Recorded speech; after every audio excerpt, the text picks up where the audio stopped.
சிறப்பான அமைப்புகள் உங்க ஜாதகத்துல இருந்துச்சுன்னா, உங்க வாழ்க்கை நல்லாருக்கும். சிறப்பான அமைவுகள் இல்லைன்னா, உங்க ஜாதகத்துல பிரச்சனை இருக்கும். அது என்ன சிறப்பான அமைவுகள்? இத எப்படி தெரிஞ்சுக்கிறது அப்படின்னா, ரொம்ப சிம்பிளான விஷயம் சார். ஒரு மனிதனுக்கு அடிப்படை தேவை என்ன? உணவு, உடை, உறைவிடம். இதுக்கு பஞ்சம் இல்லாம இருந்துட்டாலே, அந்த ஜாதகருடைய வாழ்க்கை நல்லா இருக்குன்னு தான் அர்த்தம்.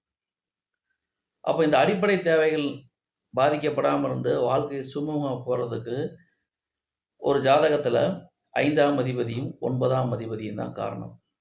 இந்த 5ஆம் இடத்திலயோ அல்லது 9ஆம் இடத்திலோ, லக்னத்துக்கு 5ஆம் இடத்திலோ, 9ஆம் இடத்திலோ உங்களுடைய லக்னாதிபதி இருந்து, சந்திரனும் 5, 9 பாவங்களிலே இருந்து விட்டால், நிச்சயமாக அனைத்து விதமான அடிப்படை தேவைகளும் உங்களுக்கு கிடைச்சு, உங்க வாழ்க்கை எந்த விதமான பிரச்சனையும் இல்லாம போயிட்டுருக்கும்.